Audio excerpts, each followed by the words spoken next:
What is going on, Trash Talkers? We're back with another episode for you. Today's video, we're going to be talking about the Kansas City Chiefs and their 2021 NFL season preview, including record predictions. All that and much more coming your way right now!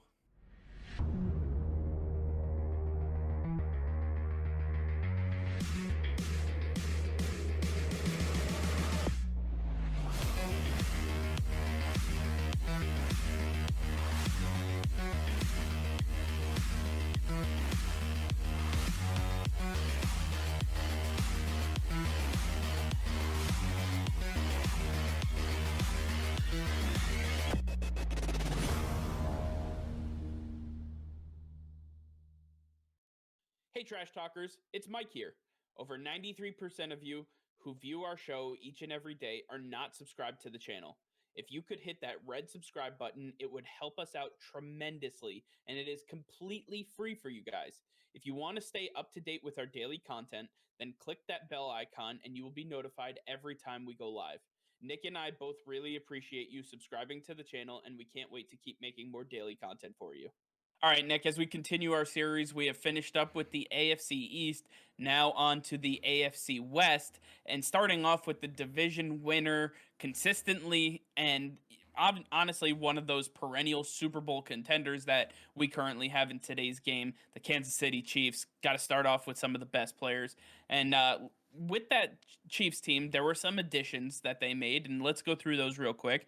Starting off with their big free agent acquisition, guard Joe Thuney, their trade asset, Orlando Brown Jr. coming over from the Baltimore Ravens, Kyle Long coming out of retirement, Jarran Reed coming over from Seattle, Nick Bolton coming in from the draft, Jerick McKinnon, Mike Hughes rounding out their free agency class. Nick, out of all of these selections, which one do you think has the biggest impact for the Chiefs moving forward? I'm going to take the left side of the offensive line. I'm going to take Orlando Brown Jr. and Joe Thuney. When you now have protection for Patrick Mahomes' blind side, and he's not running around the field trying to scramble and stay and keep the play alive, now he has time to work in the pocket. Now he has time to go through some reads. He is going to be more dangerous than ever this season. I think that he has potential to get MVP again, bring the Chiefs to another Super Bowl. This is going to be one of the most dangerous offenses we have ever seen because he has an offensive line he can trust, and now he can breathe in the pocket and work, do his job, make some magic happen.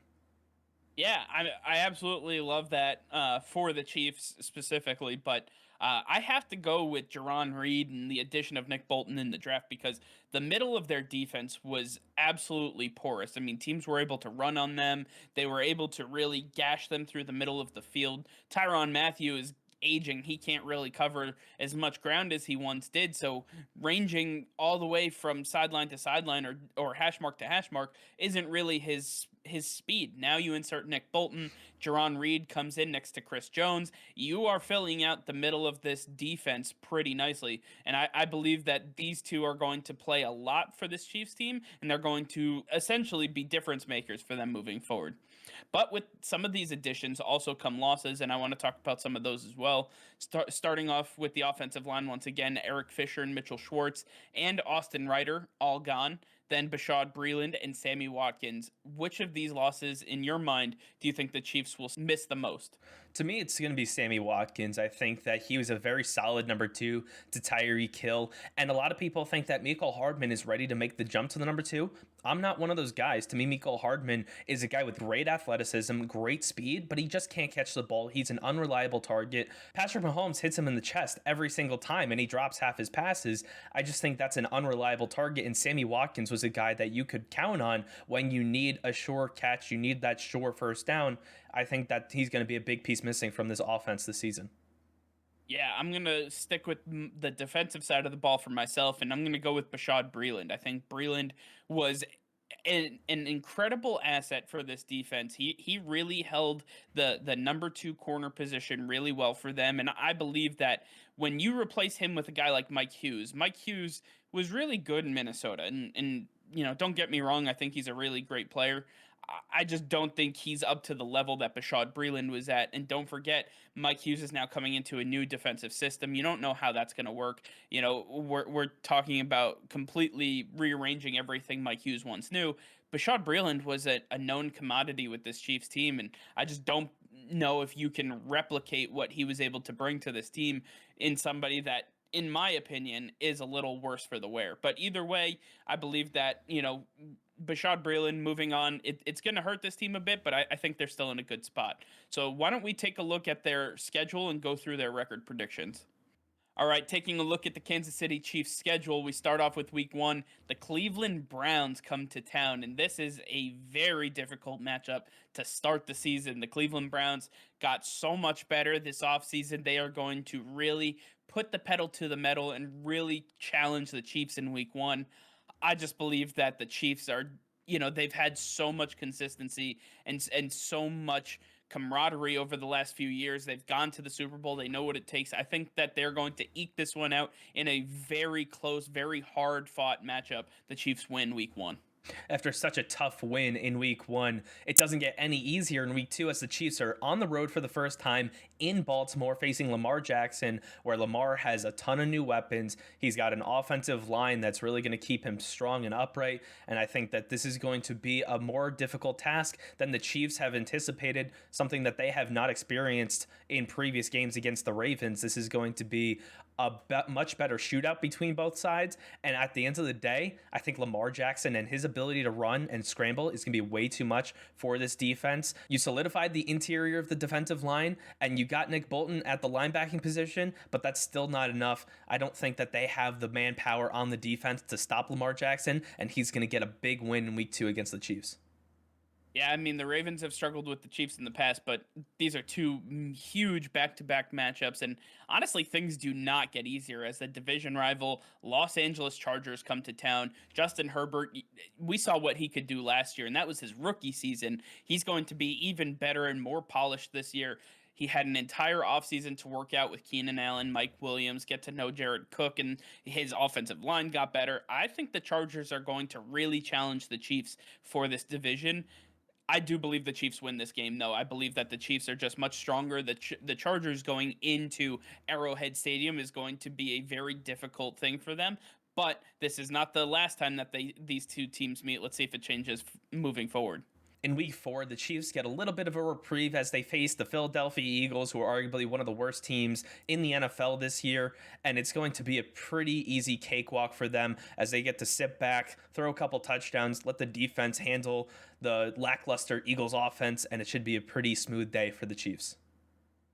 Then in week 5, the Buffalo Bills come to town. So just as things got easier in Philadelphia, Buffalo comes to see the Kansas City Chiefs. And this is a very, very difficult matchup for both teams because they both have a lot of firepower. They struggle with, some of the back end defensive stuff, but I believe that the Chiefs will come out on top with yet another scrappy victory against one of the top opponents in the AFC. Well, after one big game in week 5, on to week 6, it doesn't get any easier as the Chiefs make their way to Washington, playing on the real grass fields against arguably the hardest defense in the NFL, who have had a full season to get used to each other. This team is stronger than ever, and I think that the Washington football team has the defense to handle the Chiefs' offense. I just don't think that the Chiefs defense has what it takes to stop the new weapons the Washington football team has added. This is going to be a very close game. I think it's going to be fairly low scoring. I think the Washington football team ekes this one out. Then in week 7, the Kansas City Chiefs continue their road trip as they visit the Tennessee Titans. And this is one of those games where you take a look and the addition of Julio Jones is really going to set them apart, I believe, in this matchup because they already struggled when it was Corey Davis, A.J. Brown, and Derrick Henry. Now, with the addition of Julio Jones replacing Corey Davis, I believe that the Titans are that much better. And with difficult wins against the Browns and the Bills, I believe that the Chiefs are going to falter a little bit here. Look for the Titans to come out on top in a very high-scoring matchup. Suffering 2 losses in a row moving into week 8, the Giants make their way to Kansas City, and this is a game the Chiefs can't lose. They just can't lose 3 in a row, and this is going to be 2 high-powered offenses going after each other. I think at the end of the day, it really comes down to the quarterbacks, Patrick Mahomes versus Daniel Jones. That's a pretty easy decision right there. Patrick Mahomes is by far and away the better quarterback in this scenario, and the Chiefs are going to have a nice time getting their win streak back on track. And in week 9, the Green Bay Packers come to town. And honestly, if Aaron Rodgers were playing for the Packers, this might be one of the best games of the entire NFL season. But Aaron Rodgers isn't playing for the Packers. In fact, we fully expect that Jordan Love will be there and QB1 for this team. So I do not believe that the Packers have a shot in this game. I think this is going to be trial by fire with Jordan Love, and the Packers, they're just going to have to pack it in and really hope for the best because the Chiefs are going to roll over them in Arrowhead Stadium week 9. In Week 10, the Kansas City Chiefs make their way to Las Vegas playing the Raiders for the first time. And if we remember back to last year, it was the Raiders who got the first win over the Chiefs last season, breaking their win streak. They would have been on an absolute tear last season if it weren't for the Raiders stomping on their parade. I think that the Kansas City Chiefs are still looking to get retribution after everything the Raiders did after that game. They still want to get revenge. They always want to beat a division rival, and they do that again in Week 10. In week 11, the Dallas Cowboys come to Kansas City where they face off against the Chiefs in Arrowhead Stadium. And as much as the Cowboys have gotten better and even the Chiefs have gotten better, I believe that the biggest issue for the Cowboys is on the back end of their defense. And I believe the biggest strength for the Chiefs comes at the wide receiver position where they are able to take advantage of weaker defenses. So I believe that the Chiefs are going to be able to put up a lot of points against the Cowboys. I'm not sure that the Cowboys will be able to put up the same amount of points as the Chiefs. Look for the Chiefs to win a high scoring matchup against the Cowboys in week 11.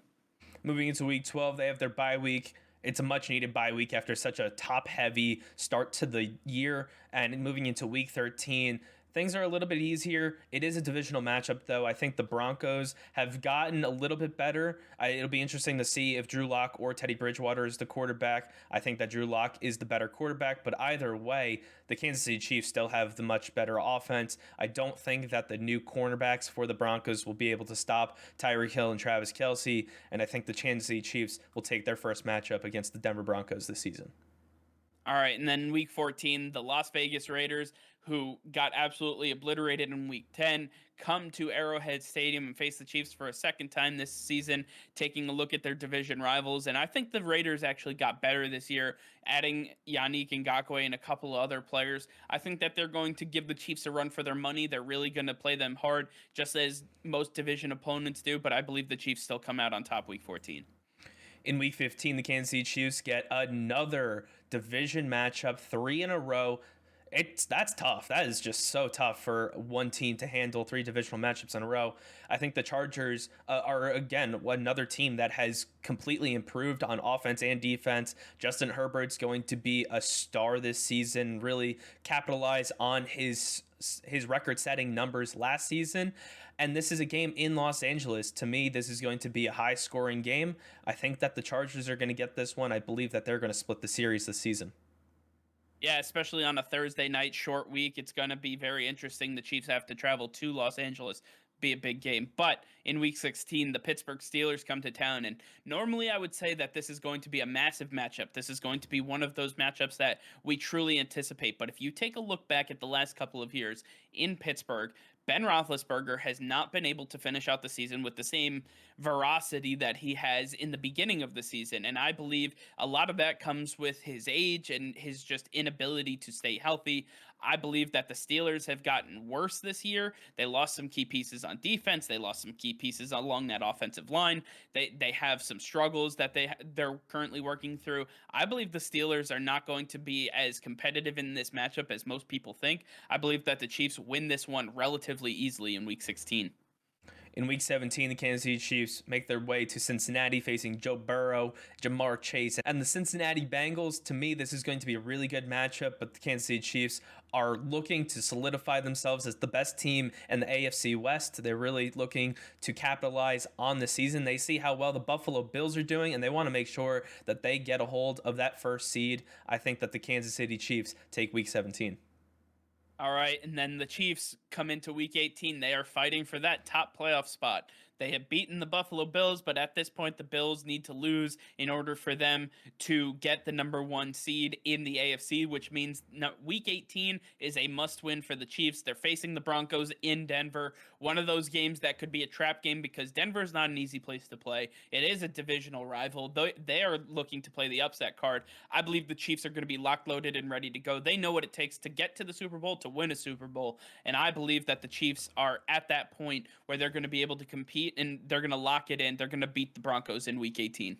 Well, with a record of 13-4, that's a spectacular season for the Kansas City Chiefs. The story of the season is going to be the defense just can't handle the opposing offense has to put out. And I think the Kansas City Chiefs are going to have to figure this out next offseason, really solidify this defense because the offense is absolutely spectacular. Now it's time for them to fix up this defense and get it on par with the offense. I think the Kansas City Chiefs are really going to make a strong push. Although, if you've been following the series, the Buffalo Bills do have a better record, and the Kansas City Chiefs will probably end up as the number 2 seed, which means they'll be playing throughout the playoffs. Although they are the 2 seed, I think they still have the best shot at making the Super Bowl this season for the AFC.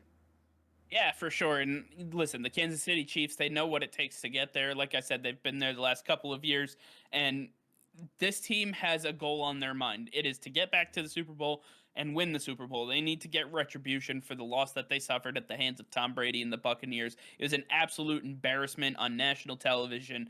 And Andy Reid, Patrick Mahomes, Travis Kelce, Tyreek Hill, these guys are not happy. I mean, they were able to somehow, I still can't believe I'm saying this, but they were able to retain the services of Eric Bieniemy as their offensive coordinator. And if you've watched our videos, you know how much I laud and praise this guy because I believe that he should be a head coach somewhere in the NFL.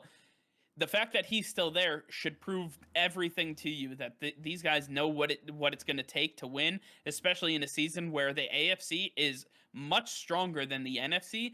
That it's going to take a whole hell of a lot to get out of the AFC just to get to the Super Bowl, and then have to face possibly the Tampa Bay Buccaneers yet again. So there's a lot to it, but the Chiefs are in a good spot, sitting at 13-4. Can't complain about a season like that. Let's see how it plays out for them in the playoffs. All right, well, that's going to do it for now. Thank you all for watching. Be sure to like this video and subscribe to the channel if you haven't already. Hit that notification bell. We go live every single day. That'll be all. Peace and love.